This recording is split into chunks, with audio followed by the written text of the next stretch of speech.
Hello and welcome to Required Reading, the podcast that revisits the most impactful books from our childhood. I'm your host, Erin Bowles. It is another week of Camp Required Reading, and we have a returning guest, Keara Sullivan, from like episode 10 or something. So early. So early. Keara is a stand-up comedian, writer, and content creator based out of Brooklyn. You're gonna have to help me with this pronunciation. She hosts the annual What's the Crake St. Patrick's Day show at Yeah, Union what's Hall. crack? It's pronounced like crack. But you wouldn't What's know the that crack? from the spelling. Well, I feel like so fake Irish. My name is Erin, and I'm like, it's in there. I promise. No, exactly. She hosts the annual What's the Crack St. Patrick's Day show at Union Hall and regularly performs stand-up across the city. On social media, her comedic takes have been have inspired and been featured in articles from Rolling Stone, Bustle, Bloomberg, The Washington Post, and more. Besides front-facing comedy, Keara's humor-infused personal essays can be read on her Substack, the Keara Sullivan Substack, where she publishes longer-form pieces such as The Curse of Being an Advanced Reader as a Child and Why We Tell Breakup Horror Stories. Hello! Oh, hi, Erin. Oh my God, you read the full bio. That's exciting. You did a really great job. You've got a great bio reading voice. Thank you. I feel like you could Our book. totally do ASMR. Oh gosh. On an I feel unrelated like note, and you have the equipment. I do, and I would love money. Something to consider. Something I'll to write that consider. down. I'll write that down. Just ASMR big on my notes. Our book today is, I don't even know what number it is. It's from another entry into the Goosebumps universe from RL Stine, The Horror at Camp Jellyjam. Guys, you don't even know the atrocities that were going on at Camp Jellyjam. It's so fucked up. It's so twisted. Genuine atrocities. Like, Genuine atrocities. Human right atrocities. human rights violations No, occurring. literally. Like, we're not exaggerating. I think this is book 33. I went through the whole list of like RL of Goosebumps novels, of Fear Street novels, seeing which ones are about camp, collected all the titles, and I was like, this one has the craziest title. Camp Jellyjam. We must find out what's going on. Yeah, I know. I was like, I'm seeing someone right now, and I was like, I'm reading this book for a podcast. And then they literally text me back, like, holy fuck, that cover is freaking me out so much. What's going on? Like, even the cover is like pretty chilling. The cover is a giant purple blob holding a mop. That's all I can say. Coming out of a dark tunnel, absolutely horrifying. Wait, I think I saw a different cover. Wait, I'm going to This is like a reprint on Oh my my. God, wait, the reprint one you're looking at is actually much more terrifying. Mine was like the old one of Billy. Yeah. With the guy's face. That's the one I'm gonna post. Yeah, Yes. yeah, yeah. That's the classic. This is my favorite Goosebumps book I've read so far. It's maybe my fifth or my sixth because it's not just a twist ending. The twists and turns are every page. Yeah. Yeah. So excited to get into it, but one thing I loved about this book is I swear to God, every single chapter ends with the main girl asking a series of questions. It's like every chapter ends with her being like, why is everyone acting so weird? Question mark. What's going on? Question mark.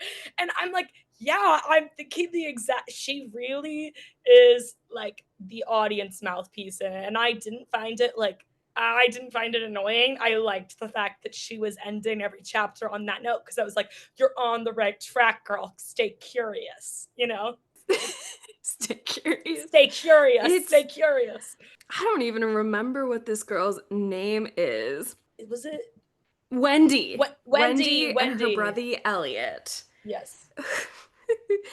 Book starts with Wendy and her brother Elliot in the like attached trailer going camping with her parents. The trailer becomes detached, goes down a cliff, falls off the cliff, goes flying, and she and Elliot end up at Camp Jellyjam. Yeah, and this And isn't even the madness horror happens. yet. The horror part, No! the trailer detaching, that's not even the horror. And I forgot about it. I like you just buy into them. So they like end up at the camp. The counselors are like, okay, come in and we'll figure it out. We'll get your Yeah. parents somehow. that you forget. You're just like, no, they're at the camp. There's no parents freakishly worried about them. Yeah, I have two annotations from the early thing, which is Yes. number one, at the start of it, when they're in like the car with their parents, they're complaining about like, oh, it's boring and stuff. And then they added the fact that they were in Idaho, and that actually, me and my family did a vacation to Wyoming, but we ended up staying in Driggs, Idaho for a good portion of it. And it's such a small town. It's so eerie and it is so boring. And I actually thought, like, you guys are actually not broad kids, like, that is actually a boring fucking place, and it is weird as hell. Because I remember it was like the smallest town we'd ever been to, and me and my sisters went to a county fair that we thought like the county fair in Maryland is like rides and stuff. This was literally a livestock auction with just the biggest seesaw we had ever seen. And these like girls our age who were like 10 came up to us and were like, we saw you earlier today. And we were like, what? And they were like, yeah, well, we don't get many newcomers around here. And we were like, holy No, fuck, that this sounds is like a Goosebumps novel. Oh right. my So that's gosh. my other note. On page 3, they're describing like what her and her family looks like, and they just randomly add in about the mom, and she's kind of plump. I was like, He what? does that a lot. It's I was like, never like super negative, but it's always mentioned. yeah, it's always mentioned, which I thought was interesting. And then the crazy thing about the parents is like, if I was in her situation, my mother and father, they would be at Camp Jellyjam, They would get there. pounding down the doors. Like the idea of my parents just like of like, oh, we'll call your parents. I'd be like, no, no, no, you don't understand. They're gonna be freaking out. Yes. I totally miss the fact that it's in Idaho. I went to Boise last Ah, year and I enjoyed Boise. It's like it's a small city, but it's nice. But we did a lot of driving outside the city and we went to Idaho City, which is like a museum and nothing else. It's wow. like an abandoned mining town. And driving through like the mountains, gorgeous. Eerie. But those mountains are huge. It's in the mountains. So that just makes the trailer sequence even more horrifying. Those kids should not have survived. No, and you can see why King Jellyjam hold up there. Why it's the perfect place for the Camp Jellyjam and the atrocities and the horror that took place there to happen. A good setting. This is skipping so far ahead. There's always a behind the screams section, and in there it's revealed that King Jelly Jam comes from gelatin going into a radioactive cave. And I bet Idaho does have Wait, that. I didn't even know there was a behind the screen section because I had so many questions at the end. I'm actually really excited to hear from you what was Yeah. happening behind the screens because I was left There wanting a little more answers. It's always so fun. There's always like a very playful interview and like an activity and an arts and crafts. It's I have an ebook from Hoopla, extremely good. They're so cute and fun. Okay, that's Um, awesome. but so much has happened and we haven't even gotten to camp. They get to camp Jelly Jam. It's an athletics camp and Elliot wanted to go to camp. They were like, I don't want to go on the family vacation. I want to go to camp. Everyone's dressed in white. I got a lot of cult vibes from this, which I enjoyed and was not too far off in the end. Instantly, I was like, okay, it's a cult. Like, they are greeted by Buddy, who is a counselor at Camp Jellyjam, and he's instantly described as like really hot and like very much someone who's like drank the Kool-Aid. I highlighted a part on page 11 where it says, Buddy flashed me another dazzling smile, and I wrote here, Jane Austen rule, never trust a handsome man. This is true. In every Jane Austen novel, the guy who's charming and dazzling at first is evil. So already you're like, something's kind of wrong with Buddy. Again, they literally just crash landed from a detached trailer. And Buddy's like, hey, how are you guys? Y'all good? And it's like, Come on what? in. It's like, oh, we'll get to you. We'll find your parents. They immediately launch into sports. Elliot loves sports. He's so excited. Then, yeah, yes, We forgot one important thing. One important yes. thing, which is that when they're walking to Camp Jellyjam, a redhead girl pops out of the woods. She literally pops out, goes, "Run away! Don't come in! Run!" And then she like looks back, and the girl's gone. And then Wendy goes, I quickly forgot all about the girl as we made our way around the soccer field, and I wrote here, Wendy, you stupid bitch. I mean, Wendy was just traumatized, but like, how do you forget that, Wendy? I would never, I'd be like, oh, there is a girl. We need to find her. What's happening in Idaho? There's so much. Sorry, keep going. It's just that there's so much Okay. detail that like There is. And they get to Camp Jellyjam, and everywhere has the little mascot of the camp is purple blob with a crown, and that is King Jellyjam. Big purple blob. And then they immediately start, at least Elliot, listen to whatever sport is bound. And there is the repeated phrase by the counselors and some of the campers, only the best. mhm. Again and again and again. Only the best. And I will say that it's like while all this is happening, like literally page 13, she asks Buddy, so where do you come from? And I have that suddenly right here. Buddy is like, wait, I don't remember where I'm from. Isn't that weird? And then Wendy's response is, hey, I forget stuff all the time, which I thought was awesome. Oh, I also wrote here when, because also it's like, it's not just that the mascot is like, number one, weird mascot, right? Like a purple blob with a crown named King Jellyjam, weird, but it's also like she goes into the dorm. The walls are entirely white and bare except for a small framed drawing of King Jellyjam. I wrote King Jellyjam is the JFK of this camp. I thought North Korea. I was like, we have to have a picture of Jelly Jam in every room. Yes, but I will say that this was kind of a red herring because Mm. their counselor Holly has like purple lips. And so I was like, okay, clearly someone's eating the jam. And that doesn't end up happening in the end. It was a good red herring. He It like poses is a a lot of master. really disturbing questions when you actually figure out what happened at the end, right? Honestly, if she was eating the jam, like good for her. King Jelly Jam, jumping ahead, bad dude, not a good King guy. You guys are not even gonna believe the lore behind who King Jellyjam is. I highlighted exactly those passages as well. Elliot's getting super into it. Wendy is not. Wendy is not necessarily, she's an athlete. She's not competitive. I wanted to talk, I mean, generally, I wanted to talk about your experiences with camp, especially because we grew up pretty close to each other, but Yeah, also your thoughts on competition in general. right, because the main kind of monologues that we're getting from Wendy at this point is her being like, me and my friends just like play for fun. Why does everyone care about winning so much? I feel like camp for me. Did you do Kaleva growing up? Camp Kaleva? No, but I remember the name. Like, I remember kids going on trips. Yeah. Yeah, yeah. It was like I went to Camp Kaleva, like not intensely, but like for a few summers, and like I did like rock climbing one time or like horseback riding one time. And you'd be on like a different like team, like a blue or red, and like you'd have some fun competitions, but it wasn't like super competitive. I feel like I wasn't really a competitive child except for around my sisters.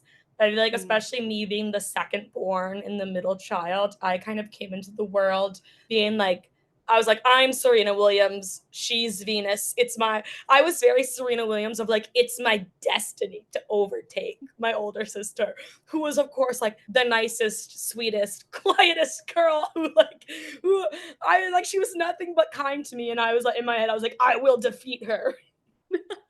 But it was mostly just like, I never did the full sleepaway camp experience. I would always go to like a couple camps during the summer. Yeah. Um, I would do adventure theater camp every single year. That is obviously not competitive. Theater is a very communal process. But then I did play like classic soccer for a Okay.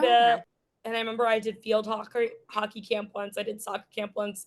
But again, that wasn't really competitive. It was just like training for the season. And I fucking hated it because I was bad Uh, at soccer at this point. did you play for your school teams? No, I was so okay. This crazy. So my sports journey is really interesting. Of like when I was a child, I was like the star of all my sports teams. I just had really good hand-eye coordination. But when puberty hit, it was like suddenly everyone got taller than me and suddenly everyone got much faster than me. I think Mm. before puberty hit, I always had this idea in my head that like if I lived in ancient times, I would be hunting with the men. And then like it became very clear like no, I would have been a breeder woman. Like my hips were not made for aerodynamics.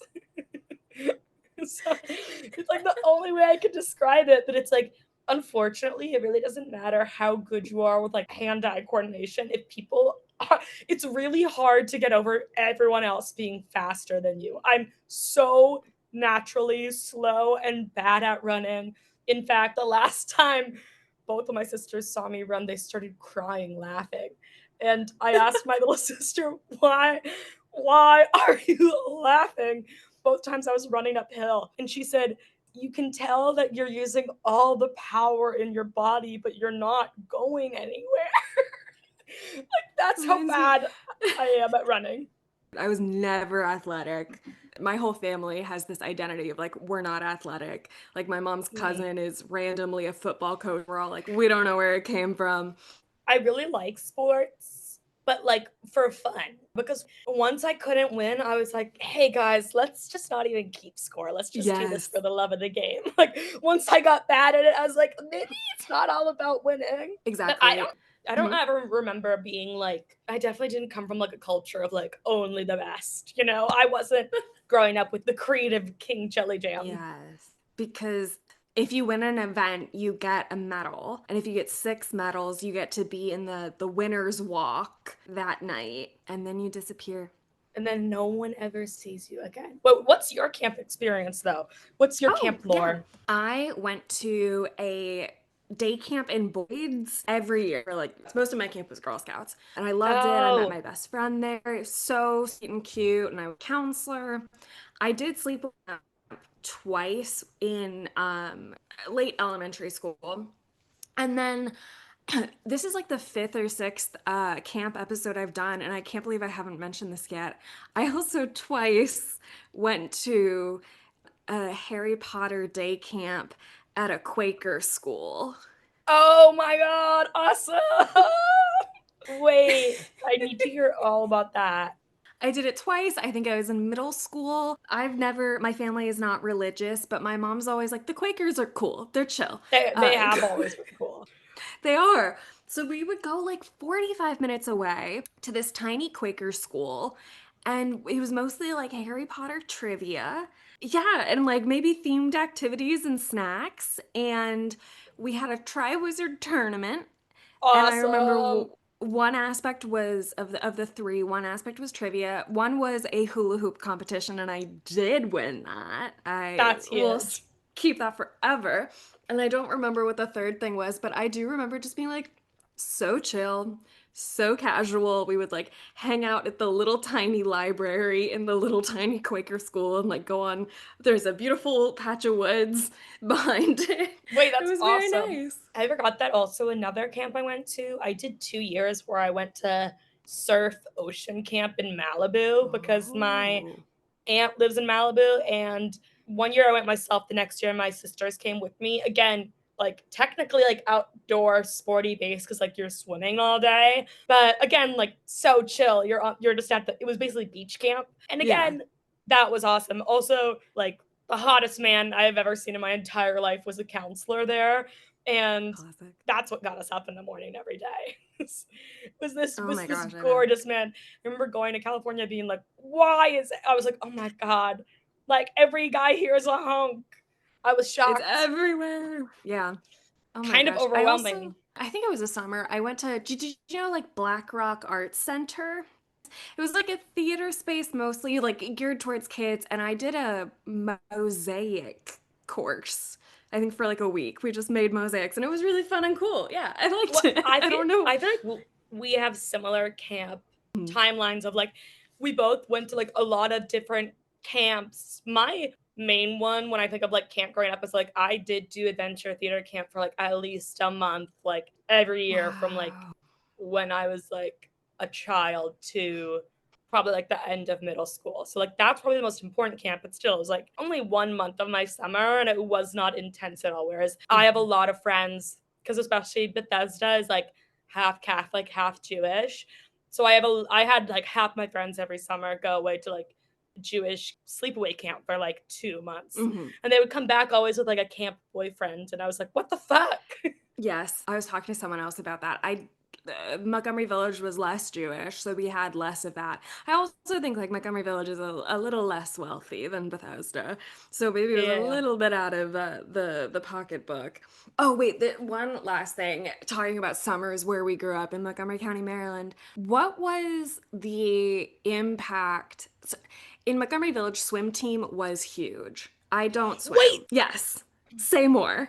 this is okay. So this is so we also have need to clarify, like for the audience, like in the Rio Olympics, if Maryland were its own country, it would have come in third, right? Yes. The reason for that is that the state of Maryland creates sharks. I don't know what it is exactly. I think it's probably because like Maryland is a pretty wealthy state. Swimming is kind of like it's not that accessible, but maybe it's also just the crab cake. I don't know.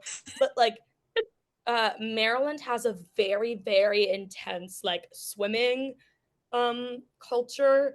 And again, yeah, I feel like that's actually really like when I think of my summers growing up, it was really that I did dive team on for Mm. the Mohican pool. So like if you weren't going to like a sleepaway camp in the summer, your culture was basically based off which pool you belong to. And then Yes. swim team was huge, dive team was huge. I was on dive team because I was like swimming was way too much work and it was so chill and it was so much fun. And yeah, like we did competitions and stuff, but like we had meets, but it was like dive team, so it was so low key. But actually, I'm so glad you brought that up because I was trying to think like, oh, I guess I didn't really have that much camp experience, but no, it was I like hung out at the pool every single day with my friends. Swim team, and I'm glad you mentioned it as a Maryland thing. Michael Phelps, Marylander. Katie Ledecky, Marylander. Yeah, Kayla Um, Ledecky like literally like grew up 5 minutes from me. Yeah. yes. To the point where like I had a lot of friends swim team. I remember like coming into school the day after a meet and people would be like, I touched Katie Ledecky's foot yesterday. No, Like it exactly. was They were literally like all swimming with like genuine actual Olympians. And also like swimming was so intense. Like kids would come to school with their hair wet because they would have swim mhm. practice at like 4 in the morning. It was so and I don't know what it is about Maryland.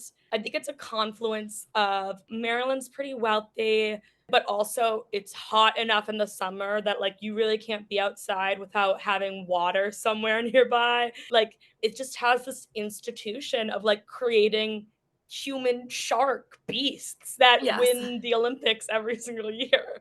Yeah. Yeah, I knew a girl who got up, like you said, at 4 in the morning every day to swim. And we had like anytime we had like an overnight field trip in high school, which only happened like twice, maybe in 4 years, Yeah. she couldn't go because she couldn't miss swim. Yeah. Yeah, it was. I know like my high school was very, I went to Poolsville, very small. It was like a magnet school. No one cared about sports. During like ninth grade orientation, the guidance counselor was like, if you want to be on a sport, we're gonna get you on the team, okay? You're gonna like if you really want to do a sport, we'll make it happen. But our swim team won, I think like states one year, our girls swim team. And I was like, what are we doing? We don't do this. No, wait, that's awesome. I will say, okay, one more thing about camp is again, the guy I'm seeing right now comes from like a very camp heavy culture. Mm. And this is crazy. His parents met at the camp that he went to, and his older sister and older brother are both like about to get married to people they met at this camp. Isn't that Wow. crazy? And then I also love that. his uncle also met his wife at the camp. And he was telling me all this and I was like, "Well, I didn't go to this camp." What I am was I doing here? like it's so funny that we're doing a camp-based episode because you have no idea how much like I've heard the word camp more than I ever have in this past month. And I'm like, wait, but I didn't go to this camp. And he was like, no, it's good you didn't. It's become too much. Like, it's too much. There are too many camp relationships in my family. And I was like, well, I hope so. And I had to be like, so you're sure there's no possibility of you ever marrying someone from this camp? And he was like, yes, there's no chance. It's so funny that this is the episode because I've never have I ever had camp on the mind so much. But isn't that like I had friends who went to again like Jewish camp, very intense and stuff. But there are some people where it's like their camp is really like the culture they grow up in, and like the fact that Yeah. 3 marriages in his family have come from that one camp. That is insane. And yeah, and yet I think like the main difference was like all the camps I went to, 90% of them were Girl Scout camps. So like just the fact Yeah. of like, obviously I didn't know I was gay until like my last year of camp, but it's so like impossible in my mind to be like, there are boys there? What? You didn't know you were gay at the Quaker camp, at the Quaker Harry Potter camp, Erin? That wasn't a sign to you? That wasn't your first hint? Sorry. No, that's Sorry, it's like, what? I could have told you that. at least something is something is divergent from the norm. Something, yeah. You're like, we just sat in the library all day. That adds up. But also, what I'll say is, I understand also why actually so many camp relationships happen, especially when it's like, because usually it's like you become a camper, then you become a camp counselor. And this was true with like all my friends who went to sleepaway camp. A lot of relationships did blossom because it's like you're with each other 24/7. And at first I was like, oh my God, it's so crazy and weird that like everyone in your family met at this camp. And he was like, well, think about it. It's like you meet when you're young, you spend all this time together, you're taking care of kids. It's all people who like really like Oh my kids. And God. I was like, wait, it actually kind of is like the perfect vessel to like meet your life partner. So that made more sense. That's But wild. still, I've had camp on the brain recently. Well, hopefully the guy you're seeing's camp turned out differently because little Just kidding. Wendy. Wait, we need to get back to the horrors. The horrors. That's a place. I forget exactly how it happened. No, I think lights out, the campers are in the cabins. Wendy says Mhm. people are missing. I must find out. Her roommate wins all the medals, is in Yeah. the winner's walk, and then disappears. And also the winners walk like very kind of like a lot of torches, and it's like they go out looking for Holly because they were going to Mhm. meet up after the winners walk. The girls were going to have a kiki. Holly never comes back. Then again, that little redhead girl comes out running from the woods like, help me, and then she disappears again. Once again, but at this point like Wendy has tried to call her parents, the phones don't work. So Wendy at this point is staying really curious, getting a really bad feeling. She feels like she needs to investigate. Yes. She's taking it upon herself. She's worried about her little brother, who's Yes. getting very determined to win. And she decides to follow the counselors Yeah. and ends up in a basement somehow. And they're having a big meeting. She's hiding in the back and she sneezes. And that was a fantastic moment of suspense and drama. That was a really good cliffhanger. Wait, let me get to the Mm. she follows the counselors, and then in the middle of the woods is this like white structure. And again, she's asking questions. What is this strange building? I wondered. Why is it hidden away in the trees? And you have to like, yeah, you have to like kind of like duck into this low entrance. She goes in, Yes.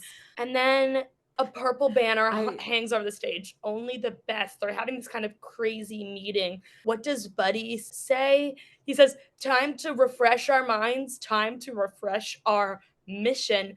And he's raising the gold coin, hypnotizing everyone. And he says, clear your minds to serve the master. Really scary. And then the chapter ends with, and then I sneezed, period. And then the next chapter, she recovers somehow. They don't see her. She is surrounded by mops and buckets. She goes down a long tunnel. the air grew hot and damp. My shoes splashed through puddles on the tunnel floor. And then the end of that chapter is I stopped and stared at the ugliest, most frightening thing I had ever seen in my life. And I swear to God, she's not exaggerating. Because also, while she's going down these stairs, she like starts to describe the air as like Yes. the odor was so strong I could taste it. The most like sour air. Like it actually even like kind of clogs up my throat, even like Yeah. reading about it. And I need to because I wrote literally in the annotations here, actually quite terrifying. Yes. I need to describe King Jellyjam. Yes, I Not have the it, description. Yes. wait, please read it out because what we're gonna see here is not only King Jellyjam, but the forced child slavery system that he has created. Aaron, take it away. I I'm going to just read a lot of it. Yeah, please, they need to know. Squinting into the bright light, I saw dozens of kids with mops and buckets and air hoses. At first, they were cleaning off a giant purple balloon, bigger than any balloon in the Macy's Thanksgiving Day parade. But as the water sprayed over it and the mop soaked its sides, the balloon let out a loud groan. And I'm not acting. This is a real tremble in my No, voice. exactly. And I realized I wasn't staring at a balloon. It was a creature. And the creature was alive. I was staring at a monster. I was staring at King Jellyjam. Not a cute little mascot, but a fat, gross, purple mound of slime, nearly as big as a house, wearing a gold crown. Wearing a gold crown. Two enormous, watery, yellow eyes rolled around in his head. He smacked his fat purple lips and groaned again. Hunks of thick, white goo dripped from his huge, hairy nostrils. The disgusting odor rolled off his body. Even holding my nose couldn't keep out the sour stench. He smelled like dead fish, rotting garbage, sour milk, and burning rubber all at once. Skipping a tiny bit. The kids, dozens of them, worked frantically. They circled the ugly monster. They hosed him down, scrubbed his body with mops and sponges and brushes.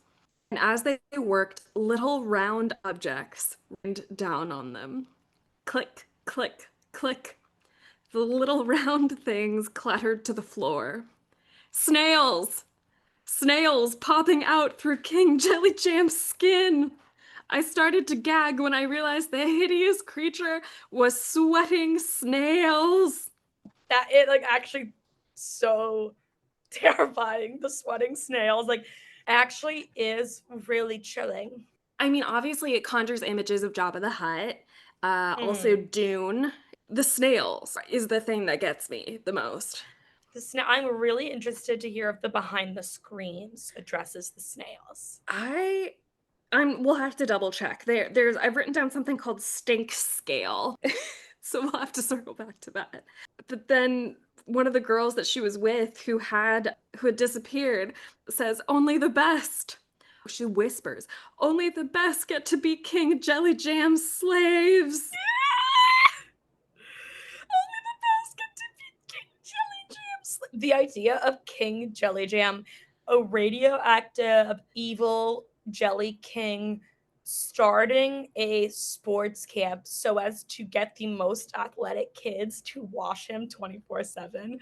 Because she's literally like, why are you guys doing this? And the girls like, he has to be washed all the time. He has to be kept wet and he can't stand his own smell. So he gets the strongest kids down here and makes us wash him day and night. But if we stop washing, he'll eat us. Apparently, he ate 3 kids that day. That's actually terrifying. And he's eating. It's hard to, and he's burping, and The snails. the counselors are hypnotizing. The thing I think about the snails that gets me the most is like they're pop out of him. I keep thinking that could take your eye out. I'm thinking they're like projectiles shooting out of him. Maybe not. Yeah, I think at the reveal of King Jellyjam, I was obviously terrified. It was a really great twist. But what I will say is that I think the ending felt a little bit rushed to me. And Mm. her plan, I was like, how did you know that would work? I don't get how she had that thought process. But I was ultimately just happy to see King Jellyjam defeated. Yes, because they stop hosing him down and he explodes. Am I Yeah, remembering this he correctly? yeah, basically she just like tells all the kids to stop and lay down, and he can't his big jelly hands can't pick them up, and he suffocates from his own stench. Yeah. And that's how they get him. And that's when also that, I guess, breaks the hypnotism. I'm also really Yes. interested to hear if the behind the screams goes over how everyone was hypnotized. I'm not sure. I just in that remembered that during camp there's quakes and all the counselors Yes. are like, don't worry about it, don't worry about it. We find out that from that King Jellyjam under the ground burn, shaking the tectonic plates. Jesus Christ. Yeah. But also interesting because at the end, also they reunite with their parents, and the mom and Yes. dad say, like, the police checked everywhere trying to find you two. Is there a reason that no parents, why is it that no one could find this camp? That's also not explained. That's true. And is I it think ultimately it is a yeah. children's book and it's fine, but there's just a lot. It's like, yeah, King Jellyjam, you're not going to get all the answers. No. And I am thinking about it like Twin Peaks almost of like their Yeah. townspeople in on it. Are they like purposely sacrificing children to King Jellyfish? Do they have to send him? Is he in league with the mayor? It just Yeah. It's also like pretty crazy that it's like King Jellyjam dies, but it's not like when he dies, the kids that he ate came back to life. Like they're dead. they And I are guess dead. I guess I kind of glossed over that when I first read, but it's kind of just hitting me now. Like, how many souls has he taken? Three in one day. Three And in how one long day. has this He's been happening? right. And also, there's the question of like, I wonder how the. So, do we? Here's my thing: is do we think Yes. that King Jellyjam somehow caused the trailer to break off earlier? Oh, Because how is he getting all these kids? yes, that's a very good point. Especially because it seems like they can't find the camp. The Yeah, police and I'm not sure, but it is because I don't think we know like how it detaches, but then if he can shake the ground, maybe he can like yeah. shake the mountains and cause that to happen. Well, he clearly I holds that kind of tectonic power. He's really yes. powerful. He has apparently the powers of hypnotism, and he can create slaves, and he's apparently intelligent enough to have this kind of great scheme and ruse to get the most athletic children. I am like he couldn't have done this alone. He has to be wet all the time. How did this Right? happen? Like who did who's in on it? Oh my No, exactly. It's like goodness. there's if you think about it like a little bit deeper, you're like, wait a second, I've got so many more questions. But I'd like to Yes. hear the behind the screens if you have them. Yes. I have it pulled up here, and these are always very playful. Like he's always winking at it. King Jellyjam is one of the grossest characters out there. Where did the idea for such a hideous character come from? I wish I knew. He just popped into my head. Sometimes my ideas come from something I've seen or experienced, and sometimes they just come out of nowhere. King Jellyjam leaped into my mind and started stinking up the place. Still, I'm skipping through. He's plugging some future books. Okay, and then there's something called Fright Gallery, King Jellyjam. Origins. A careless camper left a cup of gelatin deep in a cave that was contaminated with radiation and slimy snails. King Jellyjam was born out of this strange mix of ingredients, and children everywhere were given another reason not to litter. Wow. Okay, so that actually makes sense that there was already a camp there. Okay, Yes. that actually answers probably like 90% of my questions. Hobbies and interests personal hygiene, collecting bath soaps, and scented candles. Yeah. The next is top five scariest campfire stories. And I like this because he gives tips on how to narrate these and make them extra scary, which I think is cute. Ooh. Okay, that's fun. Bloody Mary, babysitter on the phone call, graveyard at night, disappearing hitchhiker, and the hook. We love The that one. hook. We both did a little hook. When you hear something called the hook, it's like Ooh. it's like It's automatic. the stink scale, which goes from sweaty socks and Brussels sprouts up to King Jellyjam. Need me to Yeah, he's the more? top of that stink scale. He's the top of that stink scale. And then activity slime hunt. Boys and girls, this is Sergeant Slimebuster, and I'm going to teach you a thing or two about your enemy, slime. Given the right environment, we could have dozens of King Jelly Jams on our hands. Do you want to be controlled by a fat blob for the rest of your life? I don't think so. Okay, loving this And vibe. he basically says, clean your house, take a shower, Actually, a and really good message to children. I know, and it's like there's bacteria in your sinks and showers and toilet bowls. You can find slime right in your own mouth. Brush your teeth. I'm going to teach you how to obliterate your enemy. It's a real interesting concept called cleaning. So the next time your parents ask you to lend a helping hand with the chores, don't you dare roll your eyes at them and whine about it. Pick up a brush and start cleaning. Just remember, the toilet brush is for the toilet and the toothbrush is for your teeth. A beautiful message to kids. I can't think of anything that would scare me into cleaning more than King Jellyjam. Truly effective. And the next thing, the last thing is a sneak peek into Goosebumps Horrorland #9. Welcome to Camp Slither. Camp Slither. Snakes on the cover. Snake. Snakes Wait, on let the me look. cover. I'm gonna look up the cover of Camp Slither right now. I will say that King Jellyjam a lot more terrifying than just snakes.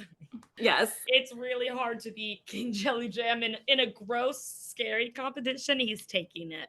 He's taking it, and what I love about this Goosebumps book is that it is hit after hit.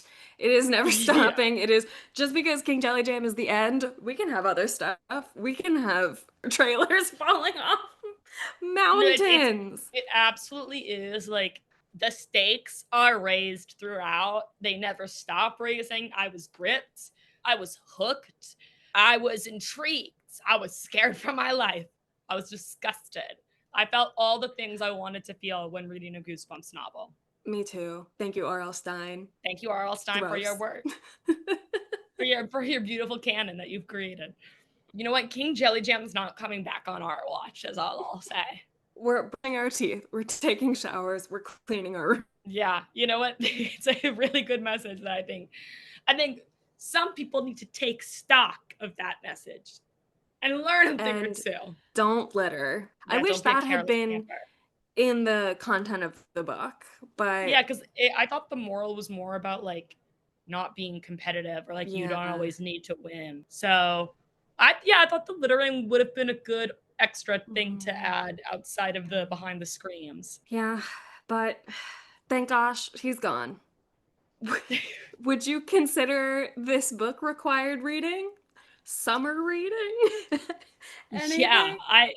I think anyone who considers themselves an erudite intellectual should take that. This is kind of next to Dostoevsky and Austen and all the kind of literary greats. And if you want a very, it's a brief like 70 Mm, pages, so you're yes. gonna have a lot of fun with it. It's a big font as well, so Yes. easy. I'm You can glad knock it out very quickly.